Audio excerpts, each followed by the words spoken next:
Muy buenos días, un feliz sábado, una alegría poder compartir estos momentos juntos en la casa de Dios. Seguramente todos ustedes tienen el boletín de la iglesia, ¿no es cierto? ¿Se los entregaron en el ingreso? ¿Sí? Ahí tenemos el título o el tema de esta mañana. El tema, según menciona ahí, es un ciego con gran visión. Y parece una paradoja hablar de que es un ciego que tiene una gran visión. Hace 2 semanas yo tuve una pequeña cirugía de ojos y la semana pasada, el día lunes, estaba haciendo una visita. Y en la visita, por la tarde, el lunes por la tarde, era una señora que había sido herida, ya que después de toda una vida con su marido había sido abandonada. El marido se fue con alguien que podría ser la hija de la señora. Y esto había acontecido hacía 15 días, pero lo más trágico es que el niño de Sonia no solamente había quedado con su mamá desvalida y con toda esta situación, sino de que además habían detectado en su niño una enfermedad terminal. Así que no solamente estaba siendo abandonada, sino que también su niño estaba atravesando una situación muy compleja. La gran pregunta de ella era cómo hacer para avanzar y sobrellevar todo esto. Yo, después de mi cirugía y mirando esto, estaba releyendo algo que había investigado hacía varios años atrás, en cierta ocasión específica de mi vida, y cuando tuve que asignarle el tema y hablamos con Carlos del tema para esta mañana, entre otras variantes, hablamos de diferentes posibilidades y finalmente coincidimos en buscar en nuestras Biblias, en el libro de San Marcos, una historia que tiene respuesta para esta señora y algo que el Señor tuvo respuesta antes también para mí. Ustedes saben que los evangelios están dirigidos, así como las cartas paulinas, a grupos específicos. Uno, cuando lee San Mateo, encuentra que el primer capítulo se deleita el apóstol en hablar de genealogía, porque como el evangelio de San Mateo está dirigido a judíos, entonces San Mateo, para presentar al Mesías, tiene que presentar que ese que va a presentar viene del linaje de David. Entonces tiene que mostrar toda la genealogía para que los receptores de la carta puedan entender que aquel que les presenta es justamente el Mesías. San Marcos escribe a un grupo distinto que San Mateo. San Marcos le escribe a un grupo denominado gentiles. Los gentiles compuestos por griegos, por romanos que no conocían al Señor. Entonces ahora San Marcos tiene que mostrar a Jesús, al Mesías, a un grupo que no tiene conocimiento, que no tiene el conocimiento de la genealogía, de las profecías y de la historia. Entonces, San Marcos se pregunta cómo hace para presentar a Jesús como el Mesías a personas que no tienen un conocimiento acerca de la llegada de Él. Entonces, San Marcos elabora una estrategia y es la siguiente. San Marcos es un especialista en presentar los milagros de Dios. Entonces San Marcos concluye de que si él presenta a una persona con un poder superior, haciendo milagros y trayendo bendiciones, esa persona es superior, ese es el Mesías, ese es el Dios de las maravillas. Por eso es que San Mateo es especialista en los sermones de Jesús, mientras que San Marcos es el especialista en los milagros de Jesús. Cuando uno quiere encontrar un sermón, seguramente que tiene que ir a San Mateo, pero cuando quiere encontrar un milagro, un hecho prodigioso, seguramente que debemos fijar nuestra mirada en San Marcos. San Marcos, en el capítulo 10, entre los tantos relatos que tiene San Marcos, presenta la historia de Jesús, versículo número 46, Dice, entonces vinieron a Jericó, y al salir de Jericó, él y sus discípulos y una gran multitud, Bartimeo, el hijo de Timeo, estaba sentado junto al camino mendigando. Este relato que San Marcos identifica a Jesús y Bartimeo es el único que identifica el nombre. Otro evangelio identifica que son dos, pero San Marcos visualiza y presta atención en uno de los dos ciegos. Y San Marcos ubica a esta situación en el siguiente contexto. Jesús sale de Jericó. En el ingreso se encontró con Zaqueo. En la salida se encuentra con Bartimeo. Era la fecha de la Pascua y claro, todo el mundo iba a Jerusalén.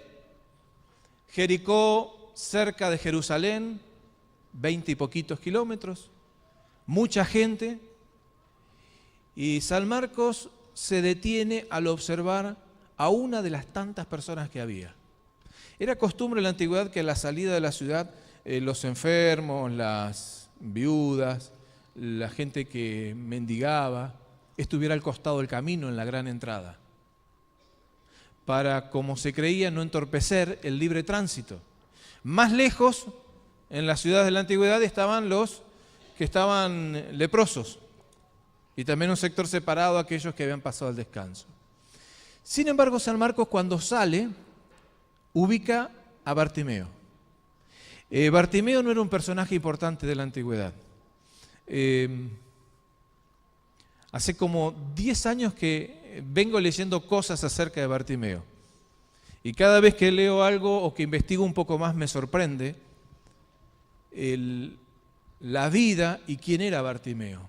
Para San Marcos era solamente el hijo de Timeo, nada más. En la antigüedad los nombres tenían gran importancia. Hoy en día colocar el nombre al hijo tiene un dulce momento, pero no abriga lo que en la antigüedad conllevaba colocar el nombre a alguien que nacía. En la antigüedad colocar el nombre a alguien reflejaba un hecho del presente importante o un hecho que iba a acontecer en el futuro relevante en la vida de esa persona. Es por eso que a Jabes le colocaron, dice la Biblia, concebido en dolor, su nombre. Pero Jacob, su nombre significa... ¿Cómo? Usurpador, el engañador, porque tipificaba algo que iba a acontecer en el futuro. Jesús, Emmanuel, Dios con nosotros. Entonces, siempre los nombres tenían algo que ver con el sentido del presente importante o lo del futuro. Nosotros hoy en día, no sé cómo es la experiencia de ustedes, pero colocamos generalmente el nombre por otras áreas o por otros aspectos. Por ejemplo, algunos colocan el nombre por algún deportista de moda. Otros le colocan el nombre porque ese nombre está de moda. Otros porque el artista, el cantante, el político lleva ese nombre. Y hay datos estadísticos, por ejemplo, en Argentina, que depende de en qué etapa y en qué región hubo crecimiento en determinados nombres, de deportistas, de políticos, etc. Yo no sé cómo llegaron a colocarte el nombre que tenés. Y esto con todo cariño para nuestros padres, ¿no? Con todo cariño. ¿Cuántos de los que están aquí tienen un solo nombre? Uno solo. Uno solo. ¿Cuántos tenemos dos nombres? Y ahora viene la gran pregunta. ¿Cuántos de los que estamos aquí tenemos, se sonríen algunos, tres nombres? A ver. ¿Usted, hermana? ¿Y usted? ¿Dos? ¿Alguien más? Allá arriba, muy bien. Entonces, significa que somos 4 que tenemos 3 nombres. 4. Pero el nombre, Bartimeo no decía mucho, en un contexto donde el nombre tenía que decir mucho. Mi mamá soñó toda la vida con colocarle a su primer hijo varón Richard Francis. Y después cuando conoció a mi papá se dio cuenta de que no daba con el apellido. Entonces mi bisabuelo era Guillermo, venido de Italia, Francisco Alberto Cascardi. Mi abuelo es Guillermo Alberto, primer hijo varón. Mi papá, el primero de los 4, varón, Héctor Alberto. Así que ustedes saben el tercer nombre mío. Y el de mi primer hijo. Pero nosotros colocamos los nombres por diferentes cosas. Por diferentes razones. Porque están de moda, porque son lindos, porque riman, porque nos hacen acordar a alguien. En la antigüedad el nombre era colocado por algo específico. Y Bartimeo no era un nombre importante en la sociedad, no era un nombre relevante. Sin embargo, San Marcos precisa el nombre de este ciego. Y además sitúa 2 cosas más San Marcos en este versículo. Dice de que Bartimeo era ciego y que además estaba mendigando. Uno dice, cuando lo ubica San Marcos a Bartimeo, parecerían no relevantes, pero para el cierre de la historia de Bartimeo sí que son relevantes. Versículo siguiente, versículo 47. Y oyendo que era Jesús Nazareno, comenzó a dar voces y a decir, Jesús, hijo de David, ten misericordia de mí. Y claro, Elena de White explica claramente lo que sucedió. Él había agudizado su sentido auditivo por la merma de su sentido visual. Y Bartimeo percibió de que en la multitud de pasos había alguien que era distinto, que era diferente. Y entonces Bartimeo comenzó a clamar por Dios. Y uno dice, ¿cómo clamó Bartimeo por Dios? ¿Habrá clamado como esta señora el lunes por su separación, por la situación de su hijo? Bartimeo cuando clamó, dice el registro bíblico, que ahí utiliza una palabra en griego que no tiene relevancia, pero la relevancia la da que de esa palabra sí su derivado. La palabra es craso y de ahí deriva la palabra crazy en inglés. Cuando Bartimeo grita en forma desaforada, como loco, pidiendo por Dios. Esta palabra en el original, en la antigüedad, era utilizada por las mujeres que estaban encinta. Las mujeres cuando estaban por dar a luz, gritaban. Y normalmente siempre se dice que gritaba de esta forma, así, craso, como de forma desaforada. Ahora San Marcos ubica a Bartimeo y dice, él está gritando así, desaforado, como loco, no porque va a dar a luz, sino porque quiere recibir la luz. El versículo siguiente dice, y muchos le reprendían para que se callara, pero él clamaba mucho más, Hijo de David, ten misericordia de mí.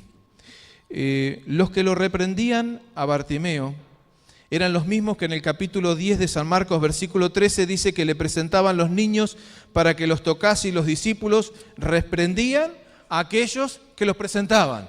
Es la misma palabra que utilizan los 2 casos para mostrar la acción que desarrollaba el mismo grupo de personas. En San Marcos 10:3 eran los discípulos y aquí a la salida de Jericó también indica de que eran los discípulos. Es interesante porque alguien busca a Dios, está buscando a Dios desaforadamente, en forma alocada, desesperada, con ansiedad, y los que estaban al lado de Jesús le estaban impidiendo que se acercase. Esta es otra palabra que también tiene su sentido. No le dijeron a Bartimeo que se calle en una forma imperativa, como orden, ¿no? O sea, que haga silencio. No le dijeron así, sino de que es un poco más grave la forma en la cual le dijeron los discípulos a Bartimeo. Porque esta palabra indica, más que el tono imperativo de cómo usar la voz, habla de mudación de rostro. O sea, ¿vieron cuando a veces alguien nos da una indicación y nosotros notamos de que en la indicación es más peligroso lo que vemos en el rostro que lo que escuchamos, porque en realidad la voz, la forma en la cual es utilizada la voz, el volumen y el modo, es inferior al impacto que produce la mudación del rostro. Así le dijeron los discípulos a Bartimeo. Y créanme que la primera vez que leí este relato pensé en lo siguiente. ¿No será de que en alguna instancia, por alguna circunstancia de mi vida, yo estoy siendo un impedimento para alguien que quiere acercarse al Señor?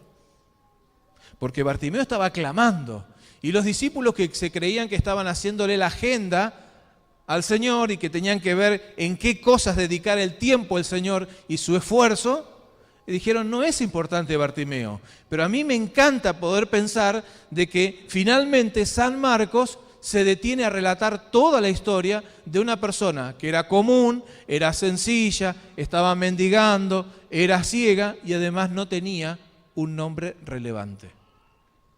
Todo eso a mí me da gusto pensar de que también Dios se ocupa de nuestras necesidades. Para Dios somos importantes como lo fue Bartimeo. Versículo siguiente,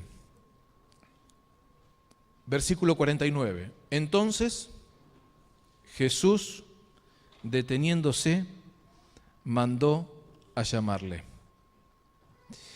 Y llamaron al ciego, diciéndole, ten confianza, levántate, que él te llama. Interesante la gente, ¿no? Porque recién hablamos acerca de que los discípulos le estaban impidiendo acercarse a Dios. Y ahora le dicen, levántate Bartimeo, tenés que tener confianza, como si Bartimeo no hubiera demostrado que tenía confianza con todo lo que había gritado y pedido por Dios. Y le dicen, Él te llama. Las personas no es que solamente cambian en el presente rápido.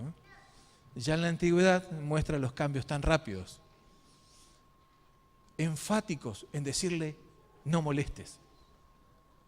Ahora enfáticos en decirle, vení, tenés que tener confianza, Él te está llamando. Y ellos le dan la receta que tenía que tener confianza a Bartimeo.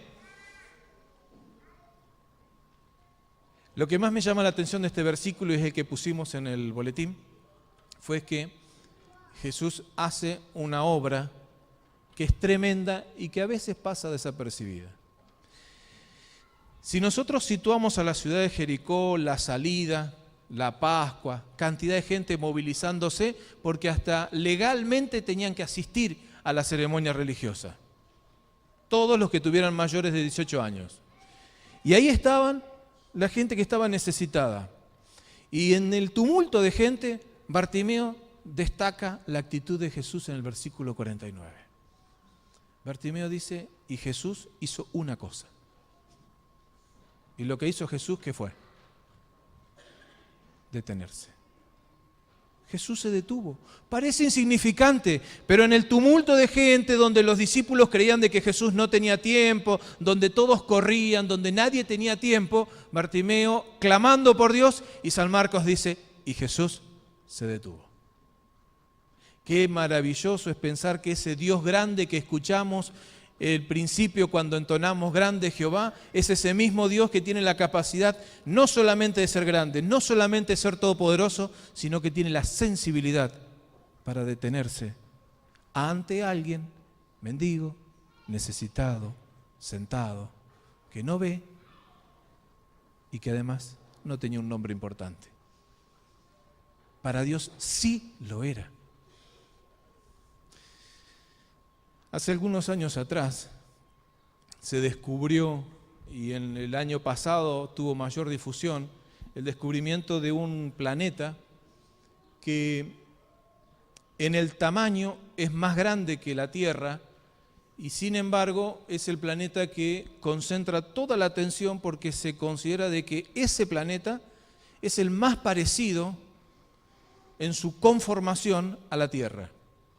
Ese planeta lleva el nombre del instrumento que utilizaron para poder detectarlo, que es el nombre de un astrónomo, que es Kepler. Y descubrieron a este planeta Kepler a 600 años luz de la Tierra. 600 años luz fue descubierto Kepler, el planeta que es más parecido a la Tierra que todos los astrónomos, científicos consideran de que si hay vida en un planeta, seguramente es Kepler. Y ahí está Kepler, descubierto por el ser humano, y es interesante porque si uno calcula 600 años luz de distancia, lo multiplicamos por la velocidad de la luz, nos da un número impresionante de ceros, casi infinitos. Y uno dice, ¿cómo hace el ser humano para llegar a eso? Pero ese Dios grande y poderoso que se detuvo con Bartimeo es Dios también del universo y también de Kepler. Lo más llamativo y más asombroso, y que los seres humanos no salimos de esa situación de asombro, es que detrás de Kepler se descubrieron centenares de planetas más. Ese mismo Dios, grande, poderoso, es Dios del universo. Es Dios de eso que el ser humano ni siquiera fácticamente puede estar ahí. Qué bueno es saber de que ese Dios poderoso, Dios grande del universo, también está presente. También está presente con Bartimeo ahí y se compadece. Ese mismo Dios que estuvo con algunos mineros que estuvieron atrapados en Chile durante tanto tiempo. Y si pensamos en esos mineros que clamaron a Dios y pidieron y rogaron por Dios, y Dios ahí en la profundidad pudo escuchar su clamor y Dios estuvo atento. Como pasa en estos días donde los medios periodísticos nos bombardean con la información de 44 tripulantes de ese submarino todavía no encontrado. Y anoche hablábamos con mi esposa y mi hijito y mirábamos un poquito y uno comienza a investigar y a descubrir cosas que antes no sabía. Entonces, ¿a qué profundidad están? Y uno calcula y dice, bueno, ese submarino, por esas características, 70 metros de largo, casi 15 de alto, normalmente lo hace a unos 250, 400 metros, pero puede ir muchos más. Algunos hablan de 2000 metros. Uno dice, ahí Dios también está atento a la necesidad. Ese mismo Dios que se compadeció de Bartimeo es el mismo Dios que alcanza las profundidades más grandes de la vida de sus hijos.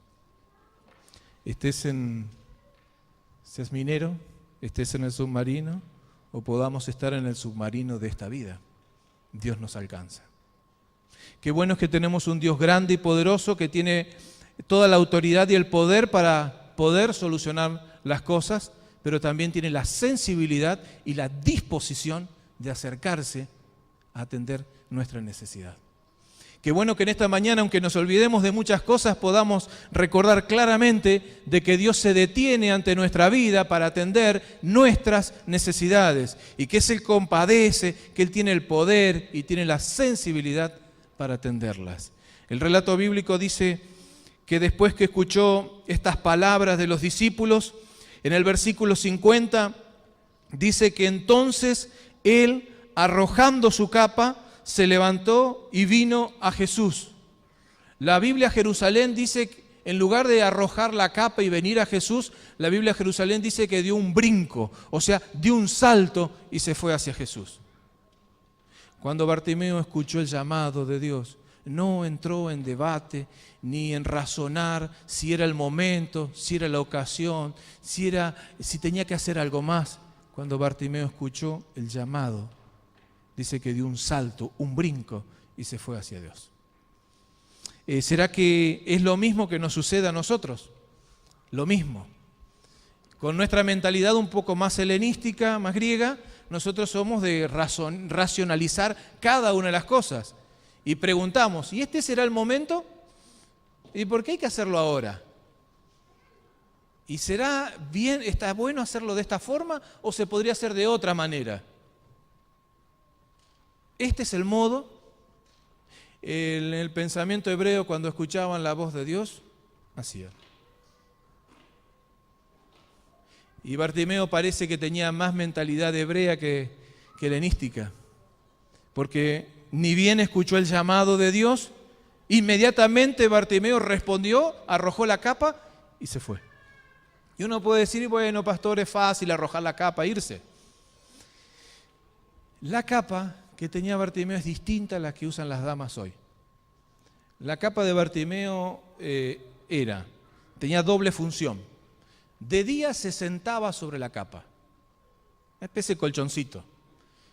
De noche las temperaturas bajaban mucho en Jericó, mucho frío, entonces la capa, él se introducía dentro de la capa y la capa funcionaba casi como una especie de bolsa de dormir. Y en ese contexto, la capa era objeto de lo más importante y lo más necesario que tenía Bartimeo en toda su vida. No tenía el camello, no tenía la bicicleta, no tenía la moto, no tenía el pasaje de la SUBE, ni el auto, ni nada. Lo único que tenía Bartimeo era su capa. Era todo lo que tenía, todas las posesiones de Bartimeo era una capa. La ley de Moisés decía que si alguien tenía una deuda con otro podía embargar todo. Podía embargarle el ganado, el sembrado, la cosecha, las tierras, los siervos, todo. Pero la ley de Moisés decía que había una cosa que no se podía embargar, y era la capa. Mensaje: cuando Dios nos llama, si ponemos el caso de Bartimeo, Bartimeo dejó todo lo que tenía para seguir a Dios. Bartimeo no le dijo al que estaba al lado, cuídame la capa por las dudas, si con Jesús no funciona, yo vuelvo y busco la capa y sigo pidiendo. Bartimeo definidamente lo que hizo fue arrojó la capa porque sabía de que nunca más iba a necesitar la capa. Porque si él estaba con Jesús, ya no habría necesidad de capa. Si él estaba con Jesús, no había necesidad de mendigar. Si estaba con Jesús, no había necesidad de estar parado, sentado al lado del camino. Y Bartimeo se dio cuenta de que si estaba con Jesús, Jesús era todo en su vida. Yo cuando leo y releo esta historia me pregunto siempre lo mismo. ¿Será que yo tengo esa fe, esa convicción, esa certeza de que Jesús es todo en mi vida? Que no importan las cuestiones satélites, que lo más importante es tener a Dios. Tengo un gran amigo que él dice, una especie de trabalenguas. Él dice, tener todo, entre comillas, pero sin Jesús es nada. Pero tener nada con Jesús es tener todo. Y a veces vemos gente que tiene todo, tiene poder, dinero, todo lo que muchos por ahí añoran y finalmente no tienen nada. Y ahí está Bartimeo, ahora al lado de Jesús, siendo invitado, arrojando su capa, yendo al encuentro de Jesús. Y dice el versículo 51, respondiendo Jesús le dijo, ¿qué quieres que te haga? Y el ciego le dijo, Señor, que recobre la vista. De paso, en el capítulo 10 y en el verso 36, Jesús hace la misma pregunta. Él les dijo, ¿qué quieren que os haga? Y los dos que estaban ahí de los discípulos, en vez de pedirle la vista, le dijeron, uno a la derecha y otro a la izquierda. Si te vas, yo quiero quedar a la derecha. Pero si por alguna razón falla el de la derecha, queremos asegurarnos con el de la izquierda. O sea, serían los dos, ¿no? Después que se va, están los dos en la línea de sucesión. Y es interesante, en esta pregunta, el Señor también apunta a ver cómo pide Bartimeo. Yo me ponía a pensar en lo siguiente, ¿será de que Jesús no sabía acaso que Bartimeo era ciego? Sí sabía. ¿Nosotros identificamos a una persona ciega? ¿Podemos identificar y saber esta persona es ciega? ¿La podemos identificar? ¿Cuántos creen que sí? Sí. Tenemos un montón de formas. Desde el palito blanco, el bastón, la forma en la cual actúa, la forma en la cual camina, la mirada. Alguno puede decir si usa anteojos o no usa anteojos.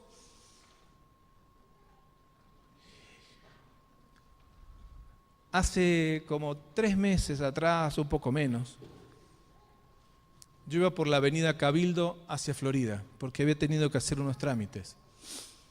Y Lo de Bartimeo, como les dije, lo investigué hace muchos años y siempre me impactó. Y ese día, cuando estaba yendo por la avenida Cabildo, vi un hombre de unos 55 años más o menos, 60, que llevaba un hermoso perro. Para aquellos que conocen de raza, les doy hasta la indicación, ¿no? Un Golden Retriever color casi arena. Precioso el perro. Y el hombre iba con el perro, y yo vi que el hombre iba detrás del perro, y de repente cuando llegaron a la esquina, que yo también tuve que parar por el semáforo, me di cuenta de que el hombre llegó a la altura del perro y lo pasó al perro. Y el perro había quedado sentado atrás. Y el hombre, cuando tiró la soga, se dio cuenta de que en ese momento él tenía que dejar de avanzar. Yo dije, es mucha casualidad. Porque hay tantas historias de que los perros hacen tantas cosas, ¿no? ¿Vieron cómo está? Digo, mucha casualidad, que cambió el semáforo y el hombre se detuvo porque el perro se sentó. Y el perro siempre venía adelante el perro. Así que fui despacito, hasta que encontré la esquina en la cual el semáforo estaba en rojo y observé detenidamente qué hacía el perro y qué hacía el hombre. Y la escena era así. El perro venía adelante, el hombre venía detrás y iba siguiendo. De repente, claro, el hombre perdió el sentido, siguió y el perro quedó sentado de nuevo. Y yo digo, qué bárbaro. ¿Será que, y ahí entré en la duda, ¿será que el perro identifica los colores? ¿Cómo hace? Es una cuestión de hábito, pero si cambia de calle, ¿cómo sabe dónde tiene que frenar el perro? Así que no es una clase veterinaria, ¿no? Pero el tema es, me puse a investigar en casa a la noche, ahí entré y me di cuenta de que normalmente los perros ven monocromáticos, pero que el perro identifica por la ubicación. Y que este perro era un perro guía que estaba preparado para ayudar a esta persona y que cuando había el cambio de posición, el perro sabía que tenía que parar. Lo mismo que le pasa, si hay algunos que somos medios daltónicos, a veces cuando no se identifican los colores, identificas la posición. Lo mismo hizo el perro, lo mismo, pero es interesante. Pero Dios le dice a Bartimeo, Bartimeo, ¿qué quieres que te haga? Parece redundante si Bartimeo estaba clamando por Dios, estaba pidiendo por Jesús. Y sin embargo le dice, Bartimeo, ¿qué quieres que te haga? Y acá viene lo maravilloso de la respuesta de Bartimeo. Bartimeo le dice al Señor, versículo siguiente, Señor, que recobre la vista otra vez. No le dijo, y Señor, ya sabes,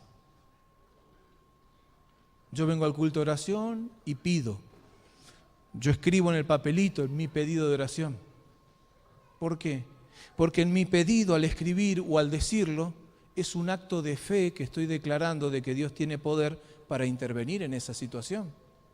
No es para que sencillamente el resto sepa, sino que en el acto de pedir estoy haciendo una declaración de fe de lo grande de Dios y de que Dios es todopoderoso para intervenir en esa situación. Por eso lo menciono. Y acá Dios, cuando le pregunta a Bartimeo, estaba esperando esa declaración de fe. Y Bartimeo dice, Señor, que recobre la vista otra vez. Ustedes saben, ciegos, hay dos tipos de ciegos. Está el ciego de nacimiento, que nunca vio, y el ciego que habiendo visto, dejó de ver. La traducción en castellano ya nos permite entender que Bartimeo era una persona que había sido sana visualmente y que había dejado de ver y ahora estaba ciego. Poniéndonos en este contexto, si tuviéramos que pensar, ¿a cuál de los dos ciegos le costaría ser más ciego emocionalmente, ¿no? Psicológicamente? ¿Al que nunca vio o será más duro al que vio, ahora es ciego? ¿Cuál te parece que sufre más? Claro. Bartimeo era ese, había visto. Y ahora le dice, Señor, que recobre la vista otra vez. Y fíjense el relato bíblico, ¿qué es lo que dice? El relato bíblico dice, y Jesús le dijo, vete, tu fe te ha salvado, y enseguida recobró la vista y seguía a Jesús en el camino.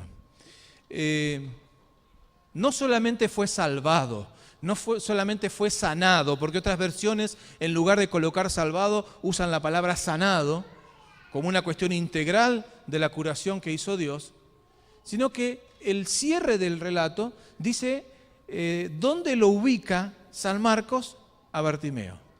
Cuando inició el relato lo ubicaba mendigando al costado.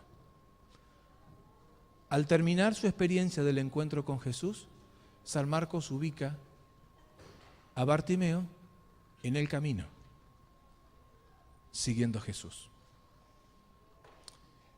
Por lo menos en 5 oportunidades yo conté que en el Hecho de los Apóstoles a los cristianos se los identifica como cristianos o como seguidores del camino. Debatían por el camino. Eran perseguidos los del camino, con mayúscula, indicando procedencia, mostrando de que ellos pertenecían a alguien. Y es por eso que hoy cuando miré el boletín que ustedes tienen acá en la iglesia, digo qué interesante, porque si hubiera repetido un versículo era este: yo soy el camino, la verdad y la vida. Finalmente el que le dio la vista a Bartimeo, que estaba sentado junto al camino y que ahora va en el camino detrás de Jesús, es ese mismo camino. Es ese mismo camino que en Hechos de los Apóstoles aparece 5 veces identificando a los seguidores de Dios. Algunas cosas que a mí me deja este relato. Sensibilidad de Dios para atender nuestras necesidades. Un Dios todopoderoso que se preocupa por vos y por mí. Aprender a confiar en Dios y a saber pedir. Porque en el mismo capítulo los discípulos pidieron mal y Bartimeo una enseñanza de cómo pedir bien. Pero finalmente quiero mencionar lo siguiente. Cuando Dios dice que le da la vista a Bartimeo, parece una cuestión elemental. Parece una cuestión elemental. Y no es elemental. Quizás en este momento estás pensando, ¿será que Dios tiene poder para intervenir en esta situación de mi vida?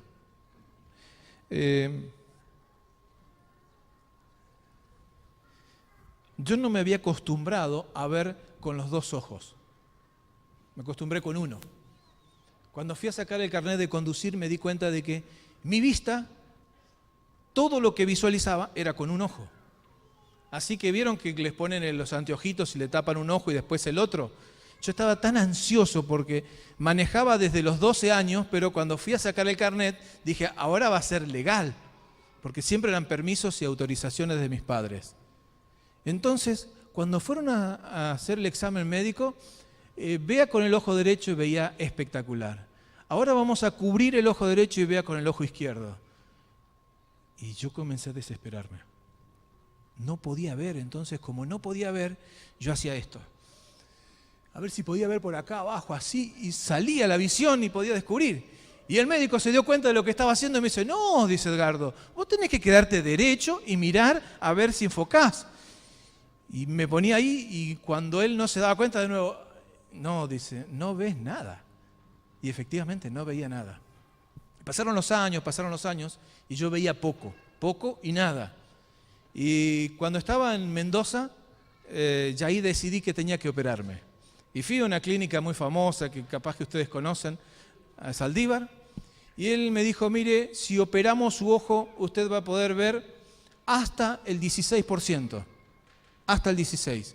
Claro, como yo veía el 2%, dije, esto para mí es un milagro. Pero me tocaba ser pastor de un médico adventista, oculista, que seguramente lo conoce, Sofía, el esposo, un gran amigo, y me dijo, Edgardo, yo te voy a atender. Él tiene su clínica de ojos ahí en Mendoza. Y me dijo, vos vas a ver el 16%. Yo dije, nada más. Y ya venía haciéndome estudio hace años. Y como teníamos confianza, amistad, era de la iglesia, él me operó. Y recuerdo claramente que él me hizo toda la explicación de lo que iba a hacer en el ojo. Todo. Fue muy honesto.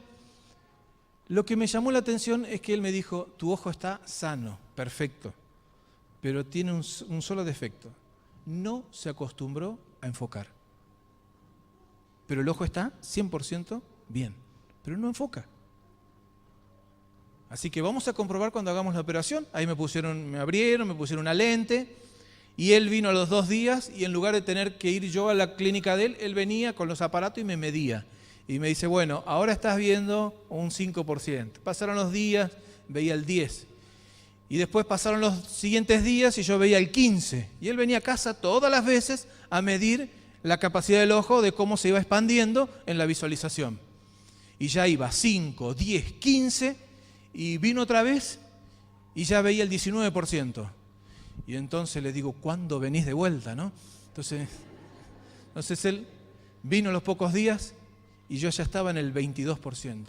Y le digo, Luisito, ¿venís mañana? Me dice, no, te voy a dejar pasar 2, 3 días. Y vino. Y cuando midió, nuevamente 22%.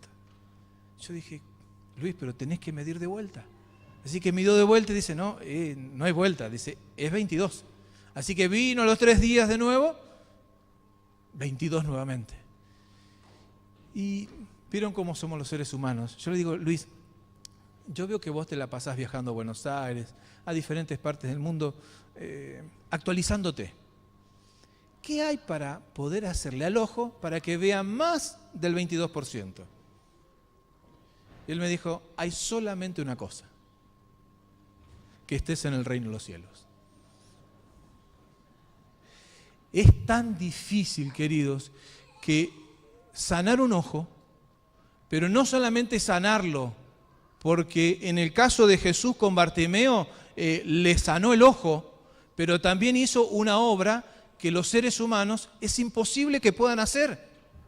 Que a través de todas esas conexiones de neuronas y cuestiones que pueden hacer para explicarnos cómo funciona el ojo se acostumbre nuevamente a enfocar, cuando hoy está comprobado que después de los 6, 7 años es imposible que el ojo haga lo que no hizo antes.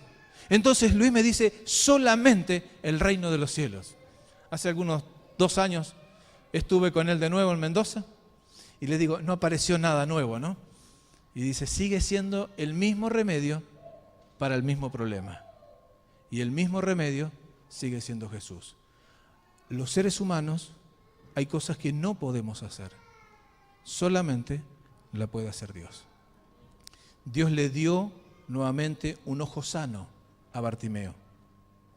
Pero no solamente le dio el ojo sano, sino que le dio la funcionalidad que el ser humano no lo puede hacer. Ojalá que nosotros podamos tener la certeza y la seguridad de que tenemos un Dios que cuida de nosotros, que está atento a nuestras necesidades, que quiere atender tu necesidad y la mía. No porque tengamos nombres son tremendamente relevantes, sino porque Dios se hace accesible a tu necesidad y la mía. Por eso es que me gusta pensar de que tenemos un Dios que cuida de nosotros cada día, en cada situación. Que Dios nos bendiga.